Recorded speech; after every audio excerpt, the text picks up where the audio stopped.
जैसे कि आप जानते हैं कि होम्योपैथी मेडिसिन किसी भी बीमारी को जड़ से ख़त्म कर देती है और इनके साइड इफ़ेक्ट भी नहीं होते। जिस तरह से एलोपैथी में बहुत सी मेडिसिन ओटीसी होती है। ओटीसी मेडिसिन क्या होती हैं? ऐसी मेडिसिन जिन्हें आप डॉक्टर के बिना सलाह के खुद से मेडिकल स्टोर से ले सकते हैं। उसी तरह से कुछ ऐसी मेडिसिन होती हैं जो कि होम्योपैथी में ओटीसी होती हैं, जो कि आप खुद से ले सकते हैं। तो आज की वीडियो आपके लिए बहुत इंपॉर्टेंट है, क्योंकि आज की वीडियो में हम 28 ऐसी दवाओं के बारे में बात करने वाले हैं जो कि लगभग सभी बीमारी को कवर करती है।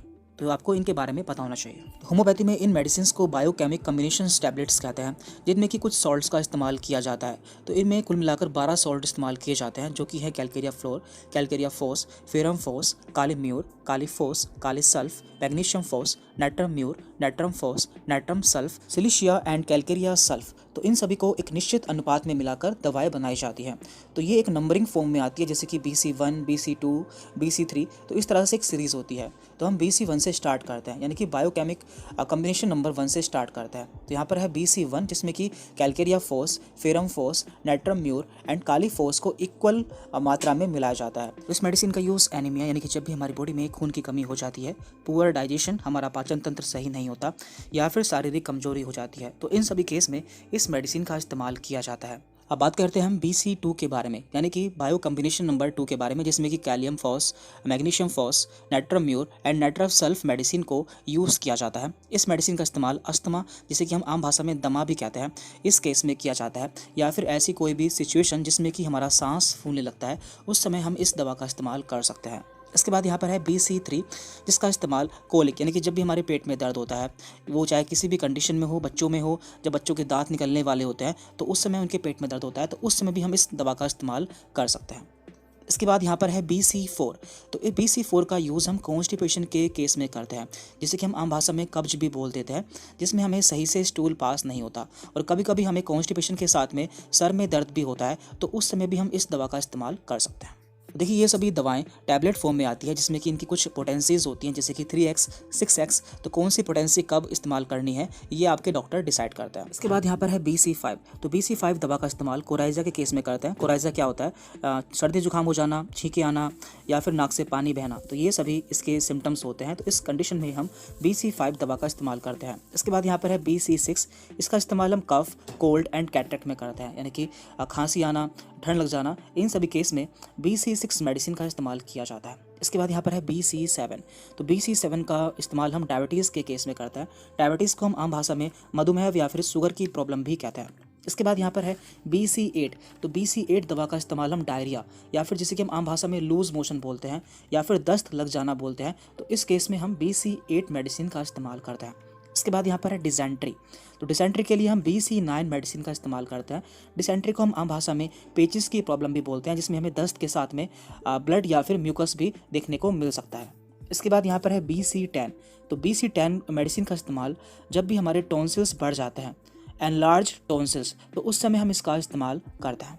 या फिर हमारी जीभ पर हमें सफ़ेद सफ़ेद पैचेस देखने को मिलते हैं, तो उस समय भी हम BC10 मेडिसिन का इस्तेमाल कर सकते हैं। और इसके बाद है BC11। तो BC11 मेडिसिन का इस्तेमाल हम फीवर के केस में करते हैं। जब भी हमें बुखार आता है तो उस समय हम BC11 दवा का इस्तेमाल कर सकते हैं। दैन यहाँ पर है BC12।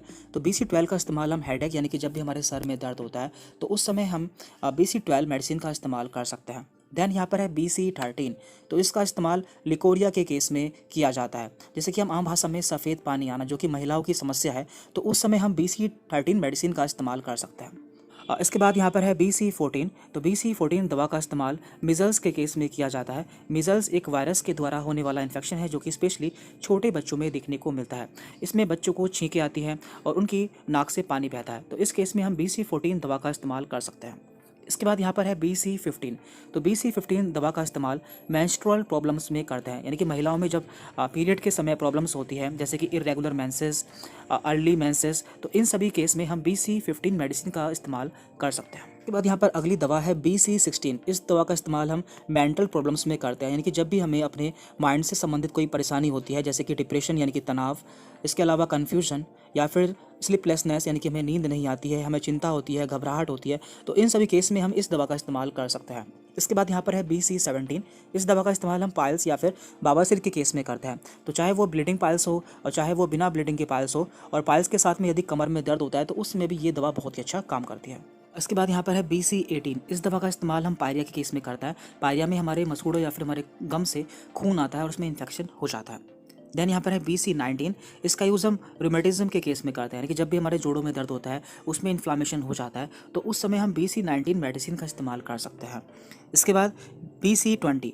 तो BC20 मेडिसिन का इस्तेमाल स्किन डिसीज़ में किया जाता है, यानी कि जब भी हमारे स्किन में कोई प्रॉब्लम हो जाती है, जैसे कि एक्ने यानी कि मुहासे हो जाना, एक्जिमा हो जाना, तो इन सभी केस में हम BC20 मेडिसिन का इस्तेमाल कर सकते हैं। उसके बाद यहाँ पर है BC21। इसका इस्तेमाल हम टीथिंग प्रॉब्लम्स के लिए करते हैं, यानी कि जब भी हमारे दांतों में कोई प्रॉब्लम हो जाती है, तो उस समय हम BC21 मेडिसिन को यूज़ कर सकते हैं। और BC22 मेडिसिन का इस्तेमाल हम स्क्रोफुला में करते हैं। ये एक ग्लैंडुलर प्रॉब्लम है जिसमें हमारे गले में स्वेलिंग आ जाती है। इसके बाद यहाँ पर है BC23। इसका इस्तेमाल हम टूटैक, यानी कि जब भी हमारे दांतों में दर्द होता है, तो उस समय हम इसका इस्तेमाल कर सकते हैं।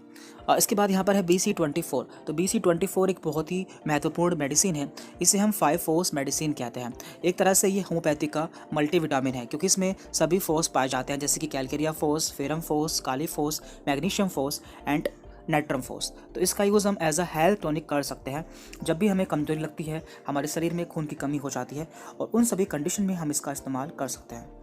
इसके बाद यहाँ पर है BC25। इस दवा का इस्तेमाल एसिडिटी, गैस आदि समस्याओं में किया जाता है। जब भी हमें गैस बन जाती है, हमें एसिडिटी हो जाती है, तो इन सभी कंडीशन में हम इसका इस्तेमाल कर सकते हैं। साथ ही साथ जब भी हमारे सीने में जलन होती है, तो उस समय भी हम BC25 मेडिसिन का इस्तेमाल कर सकते हैं। उसके बाद यहाँ पर है BC26। इस दवा का इस्तेमाल ईजी पार्चुरेशन, यानी कि जब भी किसी महिला की डिलीवरी होने वाली होती है, तो उसकी डिलीवरी को कम्फर्ट बनाने के लिए या फिर उसकी डिलीवरी के समय जो पेन होता है उसे कम करने के लिए इस दवा का इस्तेमाल किया जाता है।